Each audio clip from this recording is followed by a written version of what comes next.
Ο θάνατός της προκλήθηκε από νευρική ανορεξία κατά πάσα πιθανότητα. Ένα πολύ γνωστό μοντέλο, το οποίο στην προσπάθεια του να επανέλθει στα πράγματα, προφανώς έπεσε στην παγίδα που πέφτουν πάρα πολλά μοντέλα. Το έχουμε ξανασυζητήσει μαζί του. Για πες μας τη γνώμη σου. Κοίταξε να τι παίζει με την νευρική ανορεξία. Δυστυχώς είναι και αυτή μια μάστιγα της εποχής, θα έλεγα, ειδικά της showbiz, γιατί προβάλλουμε κάποια πρότυπα τα οποία θέλουμε να ακολουθούν οι κοπέλες, ειδικά τα μοντέλα, όσοι ασχολούνται με την τηλεόραση κτλ. Δυστυχώς, εντάξει, το γελάμε λιγάκι, αλλά είναι ένα πολύ σοβαρό θέμα η νευρική ανορεξία. Ναι. Γελάμε για τους παχουλούς, δεν γελάμε για το. Είναι ένα πολύ σοβαρό θέμα. Γι' αυτό δεν γελάσαμε καθόλου και ποτέ. Και να σου δώσω να καταλάβεις, χρειάζεται απαραίτητος παρακολούθηση και από ψυχίατρο, όχι απλά από διαιτολόγο. Προφανώς λοιπόν δεν έχει προστρέξει σε ειδικούς, έτσι. Νόμιζε ότι το παλεύει μόνη της, νόμιζε ότι την παλεύει μόνη της. Ενδεχομένως να μην το έχει αντιληφθεί, γιατί θέλω να σου επισημάνω ότι σε αυτές τις περιπτώσεις έχουν και διαταραγμένη εικόνα σώματος, δηλαδή και πραγματικότητας ενδεχομένως. Δηλαδή εκείνη την ώρα που βλέπουν τον εαυτό στον καθρέφτη, αισθάνονται ότι είναι γεμάτες. Ότι είναι παχύσαρκες. Όχι απλά ότι είναι αποστελμένες. Δεν έχουν καμία ακριβώς αντίληψη, η οποία όμως φτάνει μόνο στα δικά τους όρια, έτσι. Δεν γενικεύεται. Εκεί λοιπόν ποιος μπορεί να είναι ο άνθρωπος, ο ψυχίατρος μόνο μπορεί να δώσει. Αλλά πρέπει κάποιος να σου πει. Πρέπει να σου πει κάποιος όμως, Βάσια μου, να σε πάρει από το χέρι, από το μανίκι, από το λαιμό και να σου πει: έλα εδώ, αδερφέ μου, κολλητέ μου, έχεις πρόβλημα. Δεν το βλέπω όλοι οι άλλοι. Θα το δεις, θες δεν θες. Δηλαδή εκεί χρειάζεται η οικογένεια. Χρειάζεται μεγάλη στήριξη. Τελείωσε. Και όχι να το παρουσιάσουν ως πρόβλημα. Γιατί είπαμε ότι υπάρχουν ψυχολογικές καταστάσεις που οδηγούν σε σύνδρομα κατάθλιψης και πρέπει κάποιος να τους παρακινήσει και να τους οδηγήσει στο σωστό δρόμο. Μάλιστα. Συμφωνώ. Είναι ένα δύσκολο θέμα όμως προς επίλυση. Δηλαδή υπάρχουν πολλές περιπτώσεις που στην νευρική ανορεξία, αν δεν το προλάβεις, όντως καταλήγουν.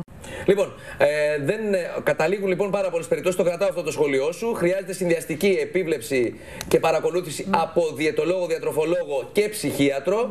Και βέβαια, χωρίς αυτές τις συμβουλές, το πρόβλημα είναι μεγάλο και δεν αφορά μόνο τα μοντέλα, αλλά και πολλά κοριτσόπουλα που ενδεχομένως πάνω στον ανταγωνισμό τους για τη διεκδίκηση του ίδιου νεαρού ή γιατί, ξέρω εγώ, απέτυχαν σε κάποιες εξετάσεις και θέλουν να δουν τι θα κάνουν στη ζωή τους, να μορφύνουν, να διεκδικήσουν αλλού φως στη ζωή, επαγγελματικό φως, που κάνουν τέτοια πειράματα. Και αυτό, και να ξέρεις, και στον αθλητισμό υπάρχει και στον πολύ αθλητισμό, μεγάλο πρόβλημα. Modeling Ναι, και στο χορό, αν θέλεις. Μάλιστα. Υπάρχουν σε πολλές περιπτώσεις όπου υπάρχει η έκθεση του σώματος, σε πάση περιπτώσει. Υπάρχουν πολλές περιπτώσεις. Τα πλάνα λοιπόν, όμορφα και ωραία, να μας πει τι γίνεται με αυτό το θέμα η Βάσια, η Μανίκα, η διατροφολόγος μας. Για να τα δούμε. Για να δούμε τα πλάνα. Εντάξει, τα πλάνα το. Βλέπεις εδώ. Κορίτσια στον ήλιο. Λέει ο τίτλος. Κορίτσια με κυταρίτιδα στον ήλιο, πρέπει να συμπληρώσουμε. Σε ακούμε. Χαίρομαι που προβάλλουμε και τέτοια θέματα διασύμων, γιατί μας τους παρουσιάζουν και πολύ τέλειες και αλαβάστρινες, και καλματένιο, πια σώμα. Γιορτάζουν όλοι τους μεταμορφώσεως με τα φώτα. Σε ακούμε. Λοιπόν, για να πάμε και στο show μετά, στο show που μας έχεις ετοιμάσει. Θα ήθελα να πω, επειδή το θέμα μας είναι η κυταρίτιδα και είναι και των ημερών, γιατί οι γυναίκες παθαίνουμε ένα πανικό λίγο πριν το καλοκαίρι. Έτσι βλέπουμε. Ωραία. Θέλω να ξέρετε πρώτον ότι υπάρχουν πάρα πολλοί μύθοι γύρω από την κυταρίτιδα. Δεν έχει να κάνει με τα κιλά. Έχει να κάνει με πολλούς άλλους παράγοντες που δεν εξαρτώνται τόσο πολύ από τα κιλά. Έχει να κάνει με τη φυλή μας. Είμαστε μεσογειακός λαός. Αναγκαστικά, στο μεγαλύτερο βαθμό, θα έχουμε κυταρίτιδα. Έχει να κάνει με τη γενετική προδιάθεση που έχουμε. Με τις ορμόνες φυσικά. Τώρα, όσον αφορά στο διατροφικό κομμάτι, το οποίο μπορούμε να το ελέγξουμε, έχει να κάνει κυρίως με τα λιπαρά που τρώμε, με το junk food που επιλέγουμε τα τελευταία χρόνια, εν πάση περιπτώσει. Έχουν αλλάξει οι διατροφικές μας συνήθειες. Αυτό επιβαρύνει την κατάσταση. Αν συνυπολογίσουμε λοιπόν και το γεγονός ότι δεν γυμναζόμαστε όπως θα έπρεπε, έστω σε καθημερινή βάση, όχι απαραίτητα να χτυπιόμαστε στο γυμναστήριο, αλλά εν πάση περιπτώσει να κάνουμε μια φυσική δραστηριότητα, να περπατάμε, να ξεκουνιόμαστε από την καρέκλα. Γιατί κάνουμε και πολύ καθιστική ζωή. Μάλιστα.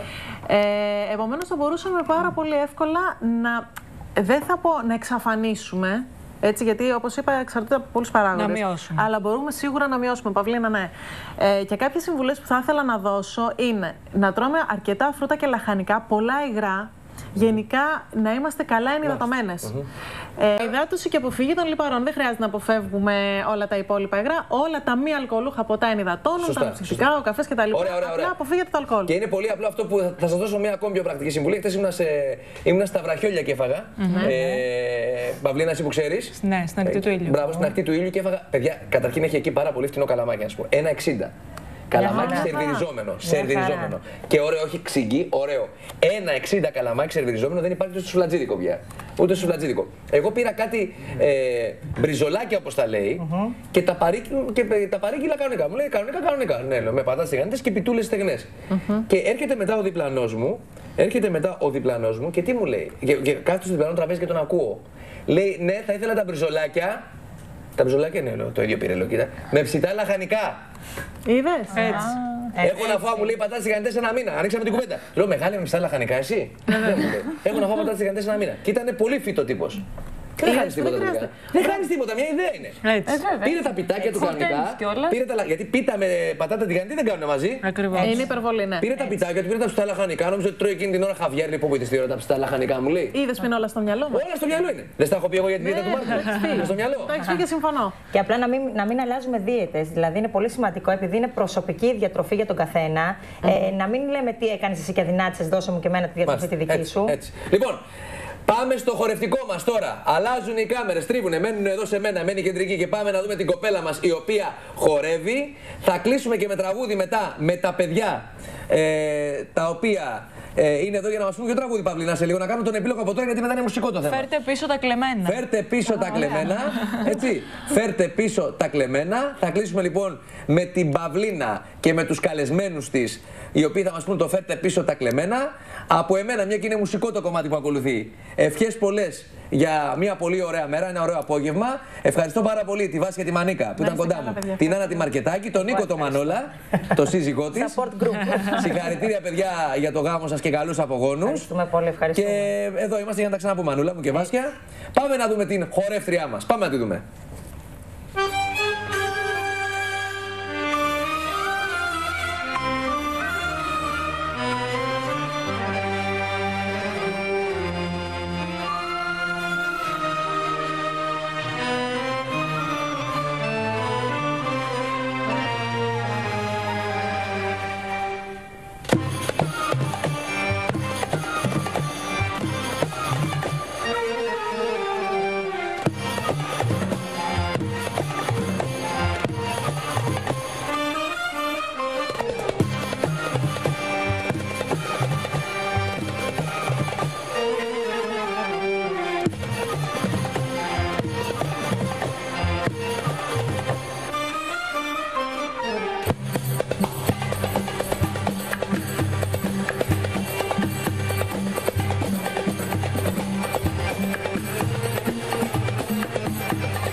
Άρχισε και ο Λιάνος. Μπράβο!